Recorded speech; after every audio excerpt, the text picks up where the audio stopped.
Hello, everybody. Scott Golden here with the uh, Pro Wrestling Logic YouTube channel for the 13th of December 1980. We are finishing off 1980 in our All Star Wrestling Review Series. We've got over 1,800 audios available, hoping to get to 2,000 in September. Cool thing to have done in, a little over a year, maybe less than a year and a half, to get 2,000 audios pumped out. Eventually, hoping to have 10x that, if not more. But anyway, um, this is the, as mentioned, All Star Wrestling Review Series, and easily something worth taking a peek at if you enjoy wrestling that isn't all flippy, floppy, and goofy. So, December 13th, 1980. I don't know that you necessarily say it was a super interesting time, but interesting enough in some regards. As 1980 draws to a close, just an interesting time because you can begin to see, at least to some degree, some of the desire that the second McMahon, Vincent K. McMahon, has to take over. You can see that in there, and the friendship with he and Pat Patterson, a pretty big factor in that, among other factors. So certainly, kind of moving forward into the foray of making those decisions. Anyway, so we move into the 12-13 edition. Of course, program hosted by Vince McMahon and Pat Patterson, including Patterson conducting a ringside interview for the second week in a row with tag team champions Rick Martel and Tony Garea. We also opened with Dominic DeNucci and Rick McGraw defeating Jose Estrada and Ron Shaw 7:56 when McGraw pins Shaw with a drop kick.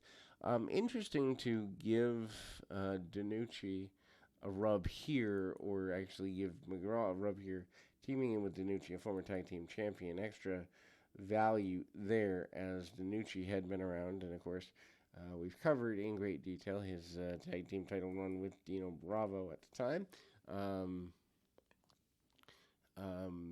Kind of basic stuff there. And so, Rick McGraw, again, I think if he hadn't passed away, probably could have been, would have been a major force in the expansion era, 1984 and beyond, but obviously passes away. I believe drug overdose, a thing there. DeNucci, actually quite a big guy. Basic takedowns and other simple, relatively simplistic stuff along the way. DeNucci again continuing the, basic cutoffs, sunset flips, and the like. And then we see DeNucci, who actually dominates the babyface side of things. Double team, though, dropped down into a backdrop by by McGraw and getting a temporary victory for the team there. DeNucci comes back in, full Nelson, and then goes into a Boston Crab as well.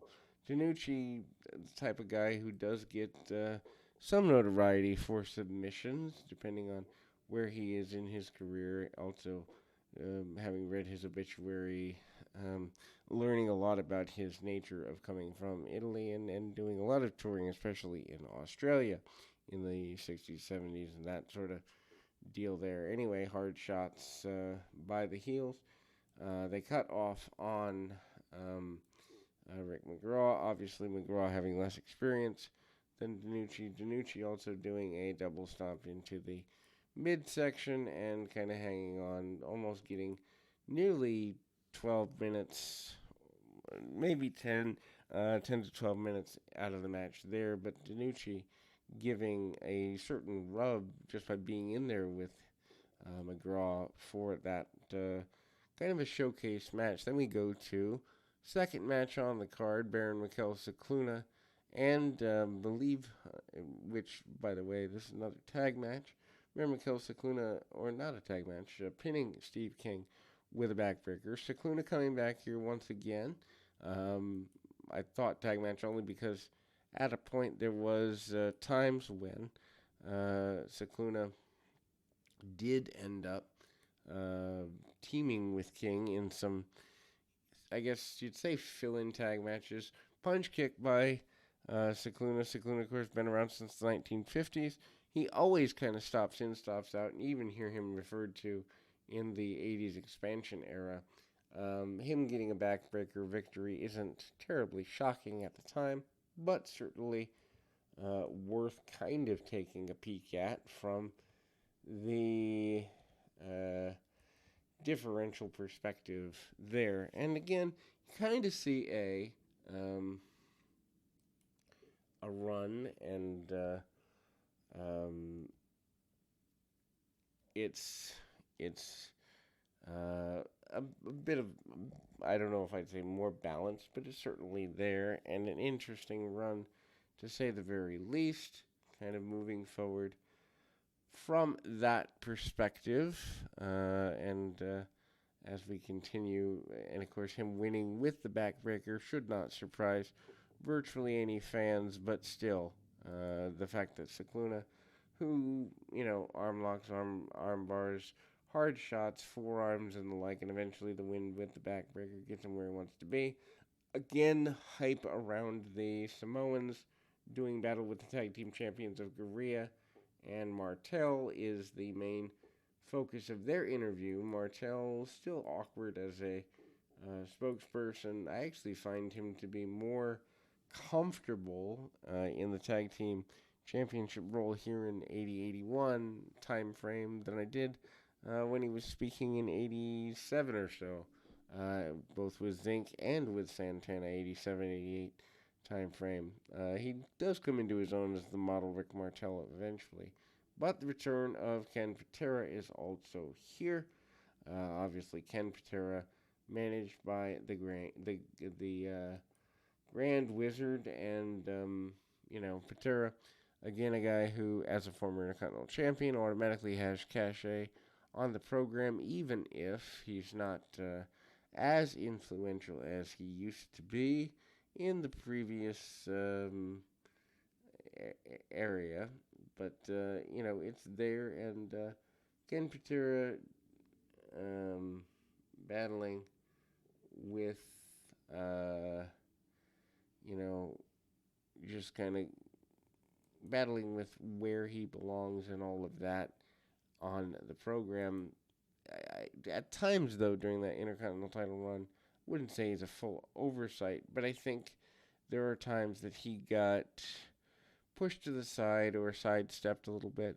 Patera obviously using the power against Tony Garea. Obviously, Garea is a guy who, being a tag team champion, so just kind of teasing the tag champion and the Intercontinental champion being at the same level. Patera bails out, goes to the floor, talking with the Grand Wizard a good bit. Arm bars and arm ringers by Garea. Obviously, Garea over with the fans. Grand Wizard comes in to try to intercede, and help his man out where he can. Obviously, the Intercontinental Champion Patera tries to get the brawling going a little bit more. So just an interesting run. They go to a 10-minute time limit draw there. Not a bad match. Worth going out of way to see if you enjoy either one of these individuals. And the idea that Tag Champ can hang with the Intercontinental Champion, also good for morale. Gives the Tag Team Championship a little extra boost, I think, which it may have needed around 1980, because I think it had dropped in importance just a little bit over what it had been during the mid-70s. Sergeant Slaughter with the Grand Wizard. Grand Wizard popular this week out there a couple of times. Facing off 2-on-1 here. Handicap match, putting Slaughter over Extra Strong apparently is the focus on things. And we continue to go forward. Manny Sissa and Paul Merlette, handicap match 434. Merlette submits to a Cobra Clutch, and then Slaughter applies it to his other opponent, and actually to both opponents again post the bell. So some, bullying and all of that. Slaughter, of course, gets a gut wrench on one of the enhancement talents, and that Cobra Clutch is the main focus point of his offense. Then We see Killer Khan with a substitute manager, Captain Lou Albano, subbing for Fred Blassie, pinning uh, George Rosello, 328 with a jumping knee drop. Again, Khan with the punch kick mentality that doesn't exactly excite many fans today, but did get heel heat back in the day. And we kind of see Albano being the one to bridge the gap for Blassie being absent. Top rope knee drop leads to the victory, and we'll be back with more right after this.